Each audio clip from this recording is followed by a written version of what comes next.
हाँ जी, good morning, good morning, नमस्ते, आदाब, राम राम। हमारे YouTube channel fire and safety by Ankita Chaudhary में फिर एक बार आपका हार्दिक स्वागत और अभिनंदन है। उम्मीद करूंगी कि सभी कुशल मंगल होंगे और सभी की तैयारी जोरोदार से चल रही होगी, और नहीं चल रही है तो तैयारी स्टार्ट कर दो। तैयारी तो करनी है। देखो, आज का सेशन स्टार्ट करने से पहले दो मोटिवेशनल लाइन आपके लिए कि जीत और हार आपकी सोच पर निर्भर करती है। कि जीत और हार आपकी सोच पर निर्भर करती है। कि मान लो तो हार होगी और ठान लो तो जीत होगी। कि मान लो तो हार होगी और ठान लो तो जीत होगी। तो अपने वही फर्स्ट लेसन, जिसकी तीसरी क्लास आज है, आग दाह का स्वरूप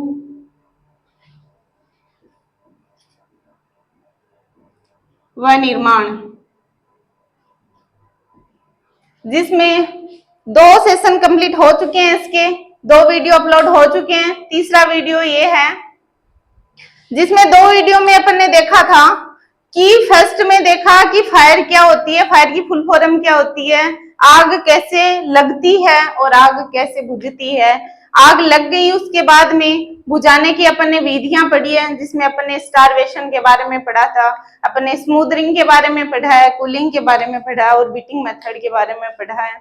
जिसमें आग लगने के लिए मूलभूत आवश्यकताएं क्या थी, जिसमें ऑक्सीजन था, तापमान था, फ्यूल था जो जलने वाला पदार्थ है, वायुमंडल में कितनी ऑक्सीजन पाई जाती है, हर जगह ये तीनों चीज अवेलेबल होती हैं, उसके बाद में भी आग नहीं लगती है तो उसके पीछे का क्या रीजन रहा, ये सब अपन ने पढ़ा है। उसके बाद में नेक्स्ट क्लास में अपन ने पढ़ा था कि आग लगने के लिए मुख्य मूलभूत आवश्यकताएं, जिसमें से अपन ने टेम्परेचर के बारे में अपन पढ़ रहे थे। ताप क्या है, तापमान, ताप और तापमान में क्या अंतर था, ताप क्या होता है, तापमान क्या होता है, तापमान के बारे में तापमान की खोज किसने की, जो जल थर्मामीटर था उसकी खोज कब हुई है, और जो फ़ारेनहाइट पैमाना था उसकी खोज किसने करी और किस सन में हुई है।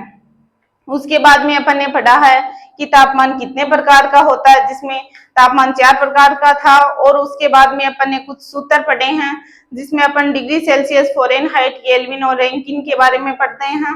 एक तापमान को दूसरे तापमान में बदलने के लिए एक सूत्र लिखा था, जिसमें चारों प्रकार के जो तापमान थे वो थे दर्शाए गए थे, और उन सब के बारे में अपन ने जो सेकंड सेशन था उसमें पढ़ा है।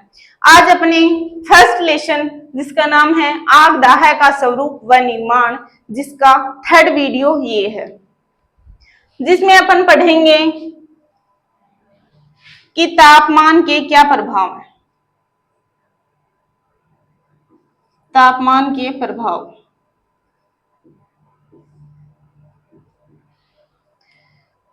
कोई भी पदार्थ है जिसको ताप दिया जाता है, कि कोई भी पदार्थ है जिसको ताप दिया जाता है, तो उस पदार्थ के अंदर क्या क्या इफेक्ट आते हैं। कि उसके अंदर जैसे वो आकृति में परिवर्तन है, उसके रंग में परिवर्तन है, या अदर कोई जो भी परिवर्तन आते हैं वो अपन पढ़ेंगे।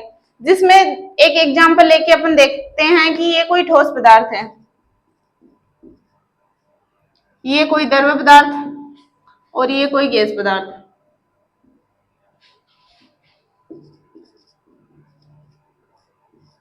जिसमें ठोस, द्रव, गैस तीनों को अपन ताप देते हैं।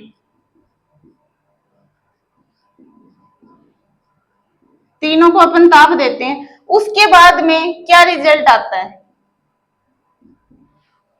कोई भी पदार्थ है, पदार्थ जैसे ठोस हो सकता है, द्रव हो सकता है, गैस हो सकता है। यदि तीनों को टेम्परेचर दिया जाता है, ताप दिया जाता है, तो इनकी जो वर्तमान कंडीशन थी और जो ताप देने के बाद की कंडीशन है, उनमें क्या चेंजमेंट आता है वो अपन देखते हैं। यदि कोई ठोस पदार्थ है जिसको अपन ताप देते हैं, तो उसमें क्या होता है, उसकी स्थिति परिवर्तन होती है। सबसे पहले तो ये है, जैसे कि यहाँ पे एग्जांपल ठोस में अपन लेते हैं कि किसी लोहे की छड़ को लेते हैं, लोहे की छड़ है,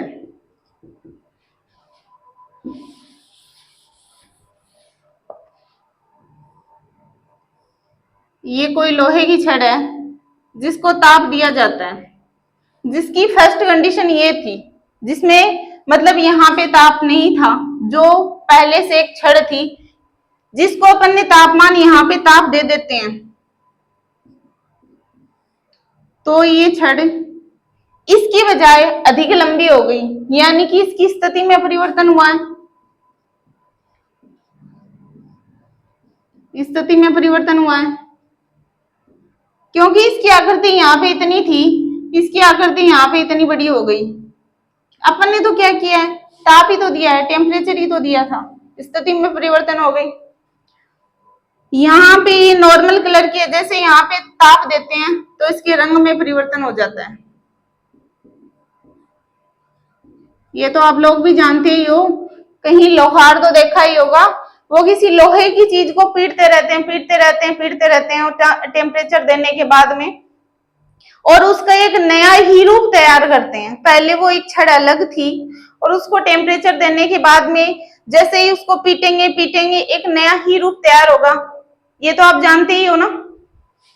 तो रंग में परिवर्तन हो जाएगा, यानी कि यहाँ पे स्थिति में परिवर्तन हो गया या आकृति में परिवर्तन हो गया, रंग में परिवर्तन यहाँ पे यहाँ पे ये होता है जैसे हल्का रेड कलर, हल्का रेड रंग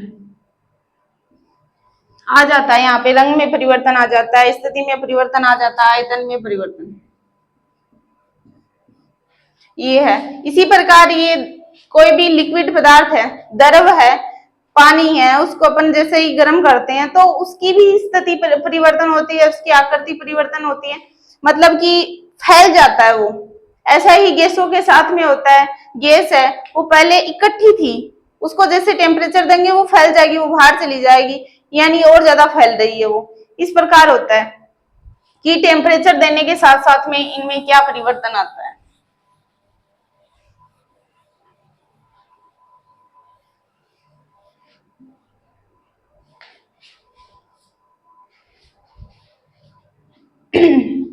कि वस्तु की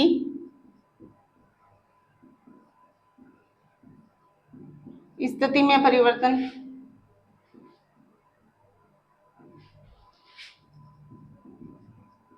वस्तु के रंग में परिवर्तन,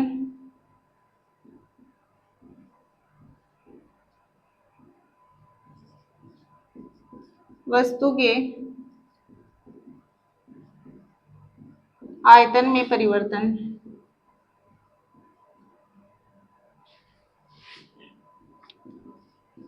ताप में परिवर्तन।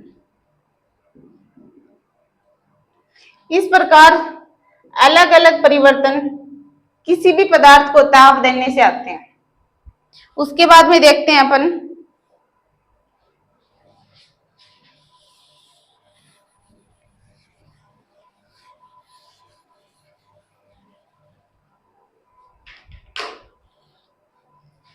उष्मीय फैलाव।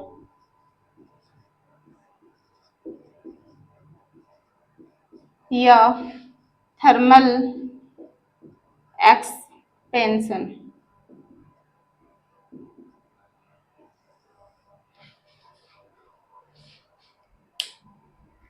ताप में परिवर्तन यानी कि कोई भी पदार्थ है उसको ताप दिया जाता है तो ताप में परिवर्तन के साथ साथ वस्तु की आकृति, आयाम और स्थिति में भी परिवर्तन होता है।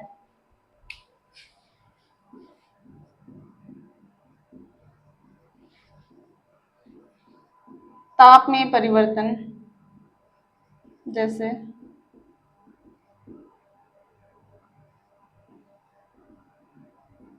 ताप के बढ़ने से वस्तु की आकृति, आयाम व आयतन में परिवर्तन होता है।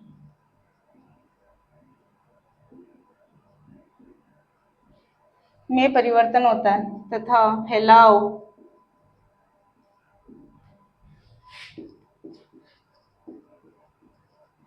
एक समान होता है। जैसे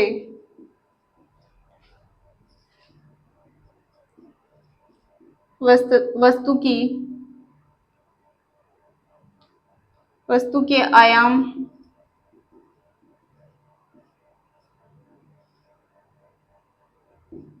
या फैलाव, एक ही बात है, में परिवर्तन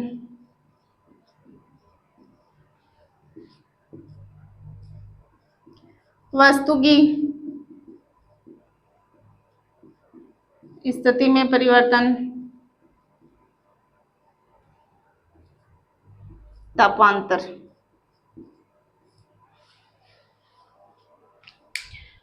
थर्मल एक्सपेंशन या उसमें फैलाव यानी ताप में परिवर्तन, जैसे ताप के बढ़ने के साथ साथ में वस्तु की आकृति, आयाम व आयतन में परिवर्तन होता है तथा फैलाव एक समान रूप से बढ़ता है। जिसमें वस्तु के आयाम या फैलाव में परिवर्तन है, वस्तु की स्थिति में परिवर्तन और तापांतर।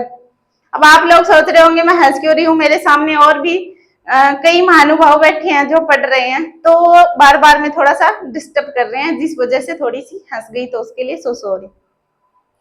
उसके बाद में देखते हैं अपन गैसीय फैलाव।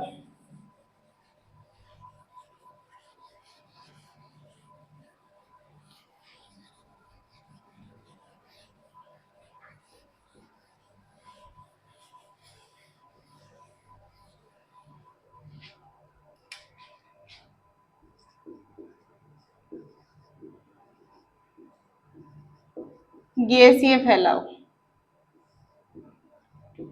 यानी कि जब किसी गैस को ताप दिया जाता है, जब गैस को हीट दी जाती है, तो उसमें क्या क्या परिवर्तन होता है। यानी कि जब किसी गैस को ताप दिया जाता है तो उसका फैलाव बढ़ जाता है। रुक जाओ, थोड़े रुक जाओ एक बार, हाँ आपकी भी सुनी जाएगी, थोड़े रुक जाओ, थोड़ी देर बाद में सुना देना। जब किसी गैस को तापमान दिया जाता है तो उसका फैलाव बढ़ जाता है।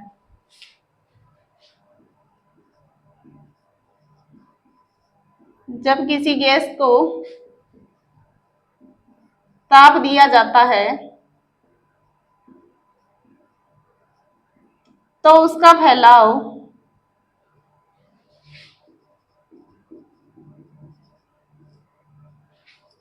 बढ़ जाता है तथा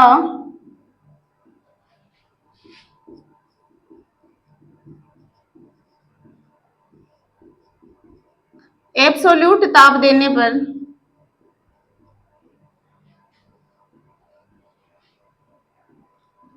गैस का आयतन,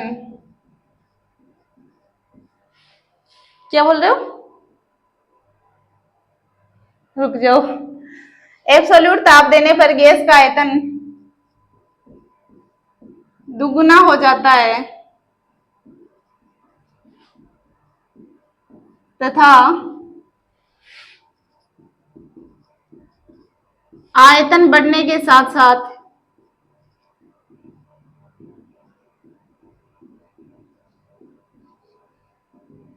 दबाव कम हो जाता है।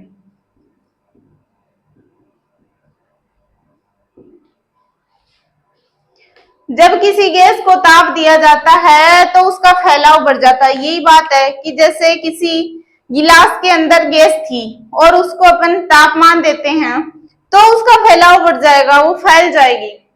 और जब किसी गैस को एब्सोल्यूट ताप दिया जाता है तो गैस का आयतन दुगुना हो जाता है तथा आयतन बढ़ने के साथ साथ में दबाव भी कम हो जाता है। नोट, गैसों को मापने के लिए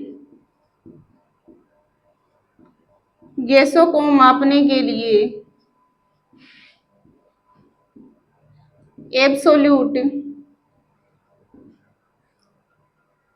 पैमाने का प्रयोग किया जाता है। प्रयोग किया जाता है।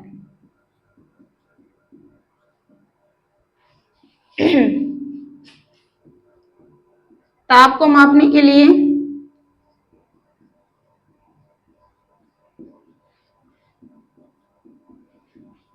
थर्मामीटर,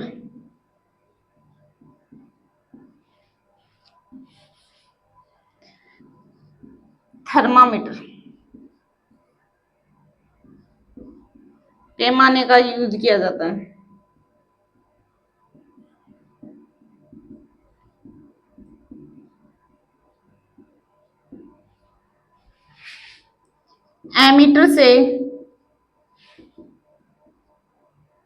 एमीटर का प्रयोग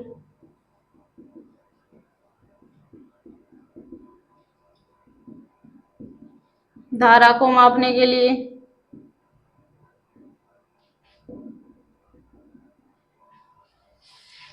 वोल्टमीटर का प्रयोग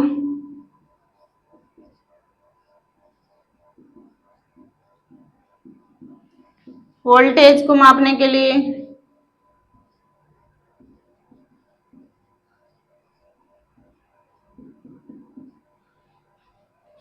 इस प्रकार बहुत सारे पैमाने आते हैं जिनका उपयोग किया जाता है। ये अपन किसी एक क्लास के अंदर सारे पैमानों को ही देख लेंगे।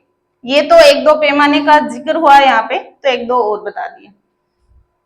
तो यानी कि अपन ने पढ़ा है यहाँ पे तापमान के प्रभाव, जिसमें किसी भी पदार्थ के ऊपर, किसी भी पदार्थ को तापमान देने से उसकी स्थिति में परिवर्तन, उसके रंग में परिवर्तन, उसके आयतन में परिवर्तन और उसकी ताप में परिवर्तन। यानी कि पहले जैसे उसका तापमान कुछ था और जैसे ही उसको तापमान और दिया गया तो उसका तापमान या तो अप हो गया या डाउन हो गया, यानी ताप में परिवर्तन। उसके बाद में अपन ने पढ़ा है कि उसमें फैलाव, यानी कि कोई भी पदार्थ है उसको ताप दिया जाता है तो उसमें क्या क्या परिवर्तन होता है। उसके बाद में अपन ने पढ़ा है कि गैसीय फैलाव, यानी कि जब किसी गैस को तापमान दिया जाता है तो उसमें क्या क्या परिवर्तन होते हैं।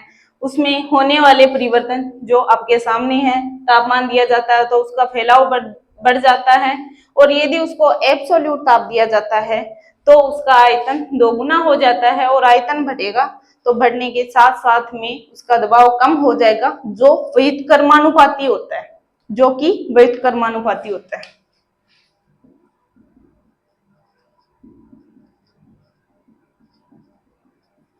व्युत्क्रमानुपाती होता है, जिसमें नोट गैसों को मापने के लिए एब्सोल्यूट पैमाने का प्रयोग किया जाता है, ताप को मापने के लिए थर्मामीटर का प्रयोग किया जाता है जिसके अंदर पारे या मरकरी भरी होती है। एमीटर का प्रयोग धारा मापन के लिए, वोल्टमीटर का प्रयोग वोल्टेज मापने के लिए किया जाता है। तो आज की क्लास अपन यहीं तक रखते हैं। यदि कोई भी डाउट है तो आप हमें कमेंट करें, आपके हर एक कमेंट को पढ़ा जाएगा, उसके बाद में उसका रिस्पॉन्स दिया जाएगा। यदि हमारी क्लास अच्छी लगती है तो प्लीज आप क्लास को शेयर करें, आपके जितने भी सोशल मीडिया प्लेटफॉर्म है वहां पे इस क्लास को जरूर शेयर करें, और ये मैं आपसे रिक्वेस्ट करती हूँ। आज की क्लास अपन यहीं तक रखते हैं, नेक्स्ट मिलते हैं नेक्स्ट क्लास में। जब तक के लिए जय हिंद, जय भारत।